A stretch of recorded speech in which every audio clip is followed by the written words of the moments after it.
Hello again. Same day.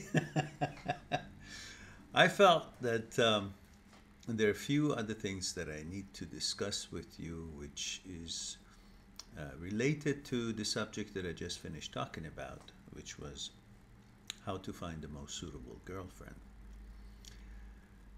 In pursuit of your goal of finding the right girlfriend, first of all, in the email that it was sent to me with by from a young friend of ours, as I mentioned before, there was a reference to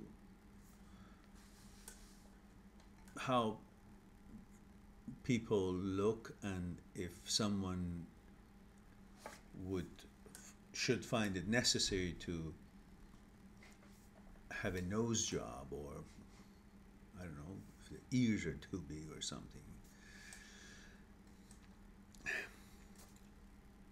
I really don't know what to say because I haven't seen haven't seen the nose, and I believe unless the nose is shaped like a uh, Hubble telescope, I mean it's that big, that can reach your destination in another city 2 hours before you arrive. I don't see any need for any kind of a nose job unless you've got that kind of a nose that I said to you, that it arrives to your destination an hour ahead of you.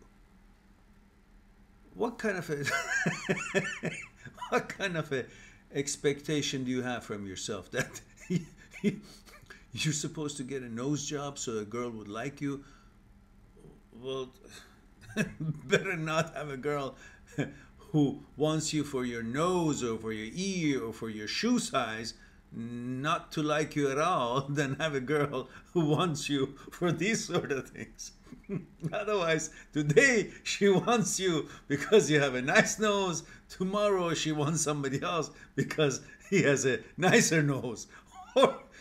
That is not a logic that you should you should follow, because I'm laughing because this is a laughable way for to deliver to you that some of my younger friends at the ages of in 20s, they've got so much little confidence in yourself that they think the confidence they're looking for should come from their aesthetics, from their uh, looks and physical attributes. That's not where the confidence comes from. I mean, for God's sake, you could be missing a leg or a hand, and you still, if you have enough confidence by having built yourself the way you have from inside, your manners, your education, your know-how, your being good at something, that's where your confidence comes from. And you can have the most beautiful girl, most suitable girl that you desire, because the girls are not looking at your nose and setting that as the standard for liking or not liking you, or for your hair, or for the size of your it's not that. They're looking for someone to take this journey of life with them, and that needs mentality, behavior, attitude, manners that comes from inside you. That's what they're looking for. So look inward to get your confidence. The outside, even if you have a most aesthetically pleasing, according to your taste, of nose, what are you going to do if something happens and you lose that nose? Then you don't have the confidence that you had. So what is the good of turning your nose into something else, when if you had that something else nose to begin with, what would you have done if you lose it later and the girl had come to you for the nose. What I'm trying to say is, like, what are you going to do if, let's say, you have a girlfriend and you have a wife or girlfriend, and she's come to you because, you know, you look the way you look. So in your opinion, she came to you because you have two hands and two ears and two eyes and two legs and, you know, the nose and the way it looks and whatever it looked. That's what you think then. She came for these. Then is it not logical to think that if you miss any of it, then she should go then? Because now you're not who you were that she came for? Like if you lose a hand or you lose an eye, God forbid, then she would not then want you anymore? That is if you think she came to you because of these physical attributes. But nobody gets married to anybody or wants to be with someone just because of the physical attribute. There's certain characteristics that one expects from, you know, his or her mate or girlfriend, or, you know, girl for her boyfriend. But that's only for at the outset. Then later on, the reason they stick together and stay together is because of how they feel about each other and how they interact with each other and how their mentalities are complementing each other and how they're in harmony with each other and how their attitude and manner and characteristics and ability to deal with things and challenges and so on and so forth is. That's what keeps two people together. They may pay attention to each other's physical attributes, and we boys a lot more than the girls do. But that's only at the outset, just because there's a presence, their physical presence to recognize the difference between this and that, and then they talk with each other. Then what keeps them stick to each other is the interaction, the energy, all the other things that is not visible. So what good is it that you go and change your nose or the size of your, you know, shoes and then later on you guys can't communicate, don't have things compatible, and then you can't stay together. So and the next person actually may not like your new nose or whatever, you know. What I'm trying to say is that don't rely on your character being carved out of your outer presence. Our inner presence cannot be dependent or carved out of what our outer presence and look and physical attributes is. It just is not connected. How many philosophers and how many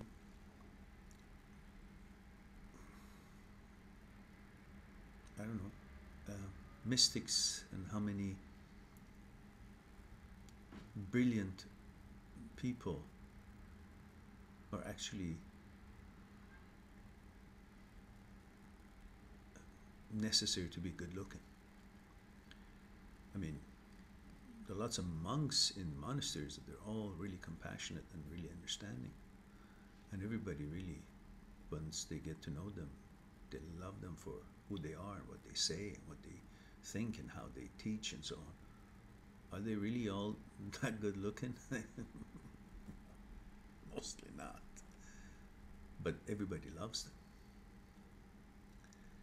So I'm trying to say to you, you cannot represent your inner qualities with your external qualities, physical qualities. It's just not logical.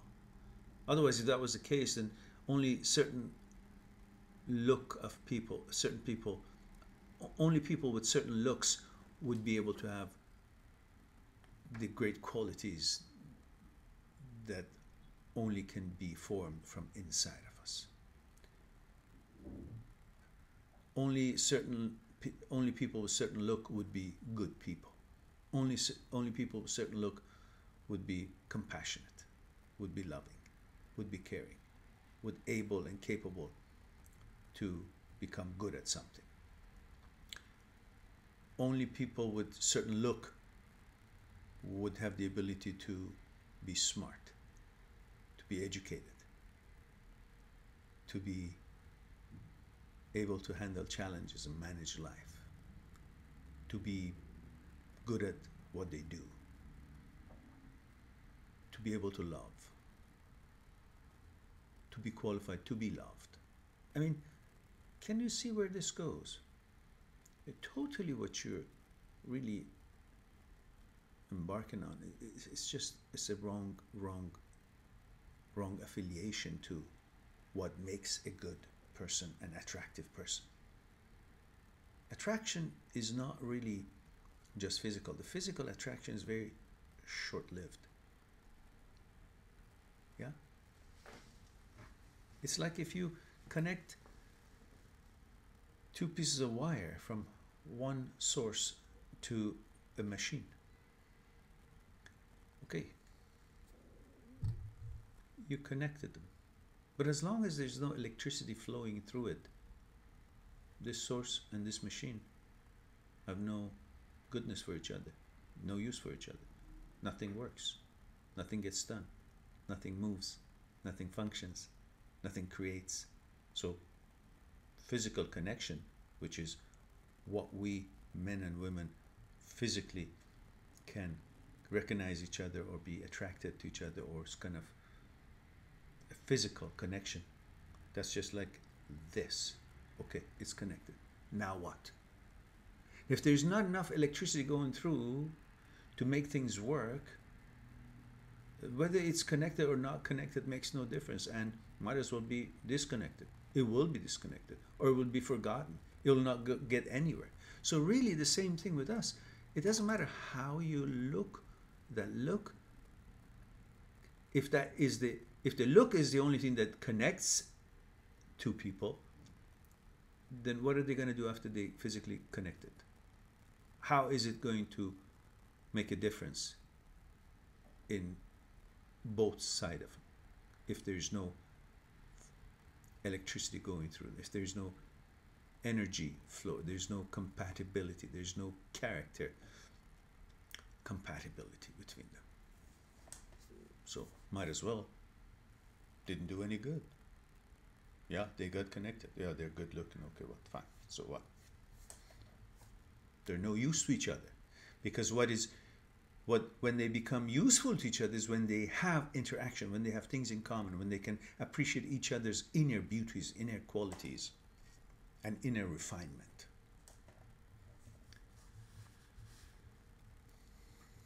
If you look at a picture of a man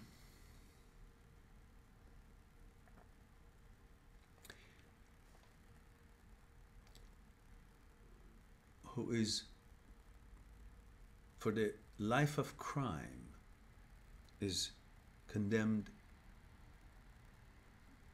to life sentence or to death, is waiting to be executed for lifetime of legitimate crime against humanity or against others. And you look at that picture, you see, wow, it's so not so handsome. But if you look at the picture of the same man when he was younger, you'll see, oh, he was so handsome. But now, waiting on death row, not so handsome. Why? Because he was handsome. But for how he lived and how he behaved and what things his inner energy created, exuded, this handsome look turned into this not handsome at all person.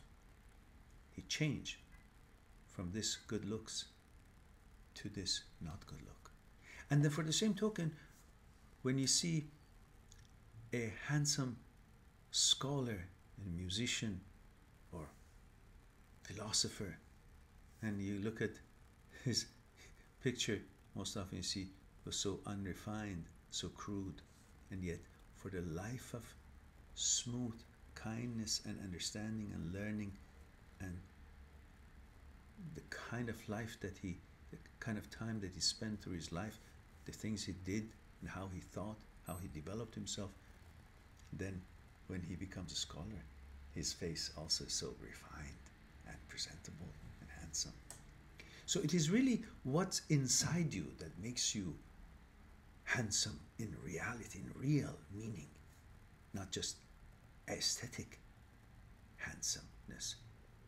The handsomeness, being good looking, is about the energy, the glow, what is extending, the energy that is extending outwardly. It's not about just only how your skin looks, because that skin will change through the ages. Now, how you want it to change through the ages depends on how you build yourself from inside, how you behave, how you act, how you think, how you refine yourself, what you're involved in life, and so on. And that is what you should be focusing on, how to build yourself. Now,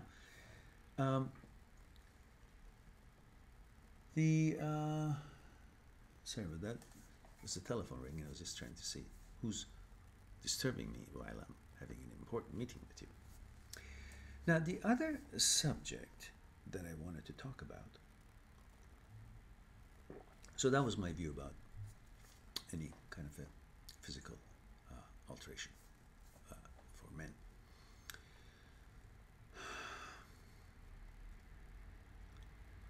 So we're lucky enough that the women really don't care much how we look. They really care much how our inside is, how we deal with life, how we deal with them. Attitude, be good at something, education, philosophy, understanding life and this journey is what really makes you good looking, if that's what you're looking for. And the girls like that, I assure you. Now, when you set out to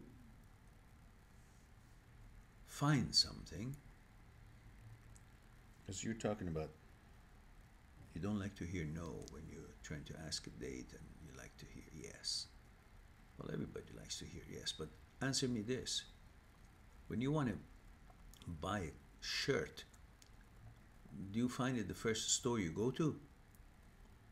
And you look and it's not there, what you're looking for. Even if you ask, do you have something? So, no, we don't have it.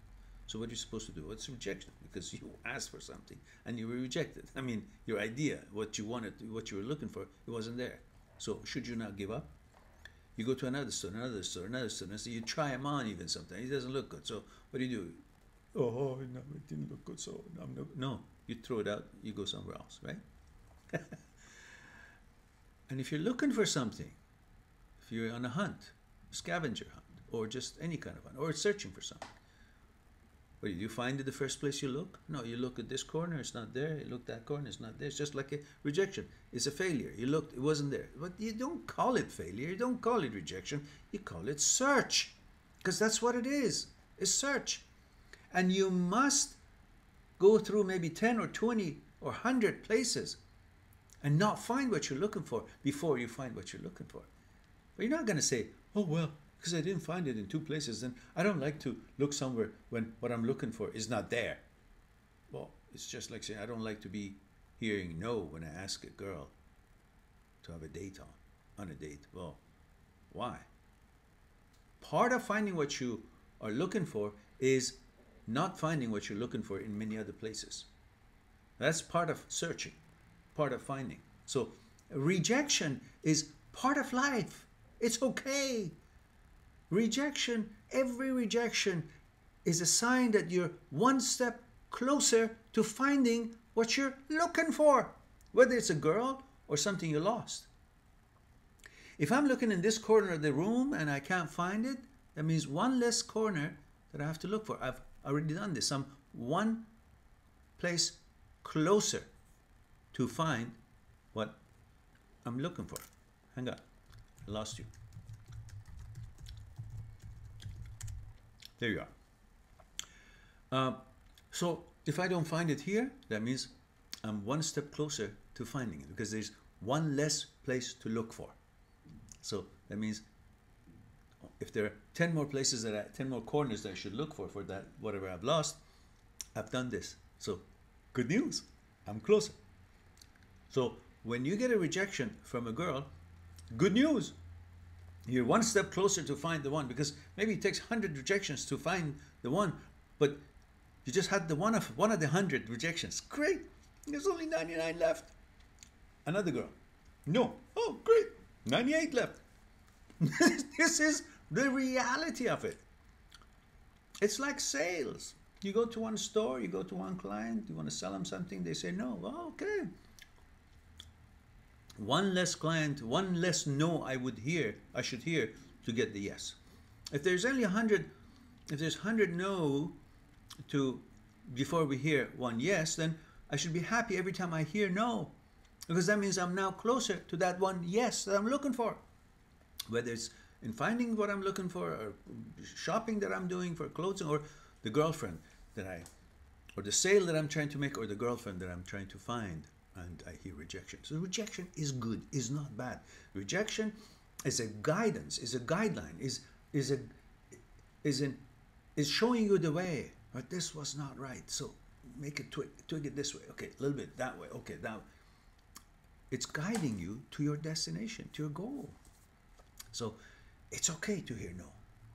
Who the hell is she that now you're supposed to feel so? She said no. Who was she that she said no? If it was Mozart and I was learning piano and I did some bad note and he says, no, that wasn't good. Okay, because his word counts for something. He's a specialist. He's the master in piano. But if I make a bad note and someone in the street who really doesn't know shit about piano, tells me, oh, you don't know how to play piano, but I played, so good and made a couple of mistakes. I mean, what value does that comment have? If you're playing piano and we make a mistake or two, but you're playing piano and Mozart notices, and Mozart gives you some comments on it, well, that's valuable because it comes from someone who knows, who's something, someone important that in the opinion about playing piano. But if I hear a comment, if it's good or bad what I'm playing from someone in the street who doesn't know how to play piano, what value does that have? So if the girl rejects me for coming on a date with me, why should I feel bad that, oh, I'm a bad person, or my character is not good enough, or I'm not valuable enough, I'm not worthy enough because she said no? Who the hell is she? Is she the almighty of the philosophy and development and the symbol of civilization and symbol of education and symbol of humanity and symbol of love and so what? She said no. Big deal. Who's she to judge me about? Why should I judge myself based on what she thinks about me, that she wants to go out with me or not? Who's she? She's just a physical being. I don't even know anything from her. What qualification does she have that I should feel sad that she's not going out with me? What for? Maybe she should be sad that she lost her chance to go out with me. Well, why not? Hey, why not?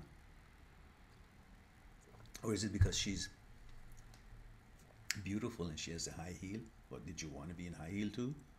You're a man. So you're looking for beauty and the beauty said no to you. Okay, so go for another beauty. There's no shortage of beauty in this world. She's a beauty with the mentality that doesn't fit yours. And definitely in that case, you don't want anyone, including a beauty, who has a mentality that doesn't fit yours. Because for it to work, you need to have someone that her mentality fits with yours. Manners, abilities, understanding, education. It's compatible to you. So if somebody says no right away, that means it's not compatible. So why would you want to be with someone who's not compatible? Because if she was compatible, she would say yes. So the fact that she said no, it's help to you to know that that's not the one who you want to be friends with or get to know, because she's not compatible with you because she said no. The fact that she said no, it's good news. Okay, one less not compatible person. Now I go on to find, to pursue and continue to find a compatible person. So rejection is part of the game. Rejection is good. Rejection is a guideline. Rejection is no notion of how worthy you are. By whom? Yeah? Think about it that way. Have a little more confidence in yourself and go build that confidence through being good at something. Get a job and learn something more and love yourself. You gotta like yourself. I mean, the reason we really fall for these, the women that we think they're perfect, which they're not. Maybe one or two would be in your lifetime. But we think of any beautiful woman, we think, oh, they're perfect. Because we like them, we like that beauty, we like that look. So the first thing you got to do, you got to like yourself. Find out what you like about yourself. If there's nothing you like about yourself, well, then learn to like yourself. Go build yourself. Add to your value by understanding, learning more stuff and doing a job well and changing your behaviors and whatever it is that makes you feel good. It's like a sculpturing something, There's a rock. Michelangelo was a painter. Also, I think was a sculptor too. Anyway, if there's a big rock and the old sculptures, the artist would sculpt this beautiful design or person or shape out of this rock. So every one of us have that beautifulness, the inner beauty inside us. We just got to carve it out by learning what it is that we're good at, what it is that we like, and we shape ourselves to what we like ourselves to be and to look like in a way of inner beauty. Attribute of physical beauty doesn't matter how, and for the same token, doesn't matter how beautiful that artist makes that piece of rock turn into, still doesn't have a soul, doesn't have a heart, doesn't have a character. So it doesn't matter really how perfect that shape is, man or woman, that rock has turned into by that artist, still has no soul, has no energy. So, but you do. So it doesn't matter how you look like, you can turn that energy inside and shape that person that you are. Doesn't matter how we look like, to become so attractive, so confident, so good person that everybody would love to get to know. These are the things that we have got going for us. Instead, we should not focus on things that are challenge. We should focus on our abilities to meet challenges and how we go about it. And about internet dating, it's a very convenient thing. The reason I'm jumping from one issue to another, because these are what was in that email that I think I want to address this for this young friend of ours, and also I'm sure many others would be enjoying or learning from these or pondering about these things that I'm sharing with. And these are common things that all of us are dealing with on a daily basis. It's not just exclusive to one person. We all know that. Internet dating is very convenient. Yeah. Many of us have done that, and mostly have not had any luck with it, because it's very hard to kind of, I don't know, get to know someone over a bunch of wording that they can shape and say whatever they want to say about themselves. But the real motivation could be different, and you got to put time and effort to go and see them and interact with them and find out if they really are. But it is a way, and it's you can't knock it, but you can't put all your eggs in one basket either. You can't think, oh, that's the only way that I should be doing. No, a combination. Maybe you do internet a little bit, and then maybe you get lucky and find someone compatible. And maybe it's best to meet people in social gathering and so on, or maybe a combination. Who knows? Sometimes it's very long distance. Well, internet is the only way to get to know someone. Maybe like you're here and someone is in, I don't know, another part of the world. Well, okay, that's the only way. But if you're, most logical way is to find the person in your own city. It's easier to have a chance to spend time with each other, get to know each other. Remember, nobody's a handicap. We're only as handicapped as we think we are. We can be paralyzed if our mind believes that.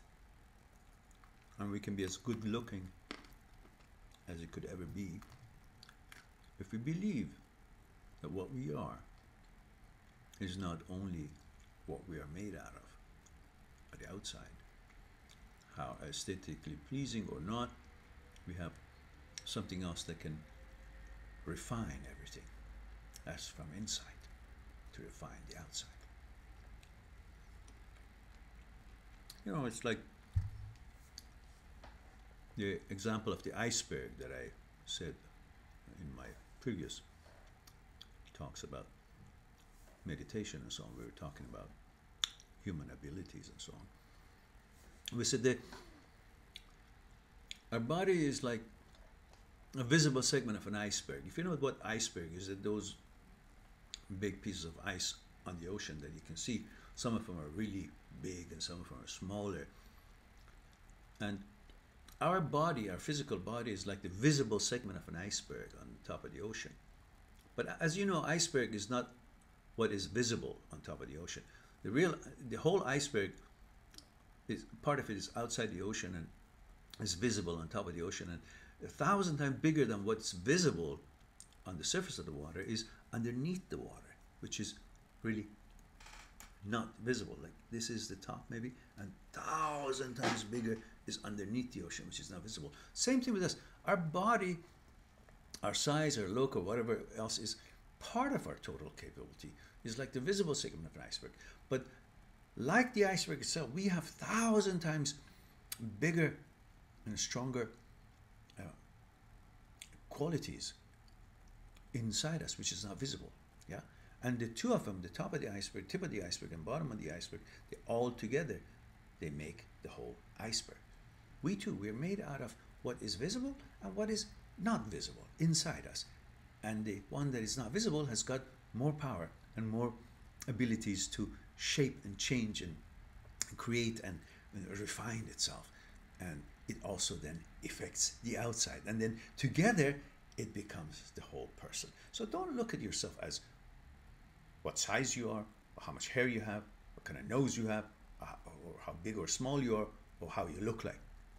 You're a combination of the tip of the iceberg and the other part of the iceberg, the bigger part of the iceberg, which is inside you. And all together, so refine the inside and compensate and make the whole look wonderful and the way you like, and feel wonderful and the way you like. It's a combination of mind and body, our soul and energy and physical attributes. All together makes the whole person, not only piece of it. So, on that note, I wish you well. I want you to have a wonderful time and love yourself, like yourself, build yourself, and do sports, do read, do spend time with friends, and take care of yourselves. We're all wonderful people. We all have infinite possibilities, and we can really achieve anything we want. And finding a girlfriend is the smallest thing, really. It's not really that big of a deal. Once you attend to yourself and build yourself, make yourself good from inside, the rest is the easiest part. Have a wonderful day or evening. Talk to you soon.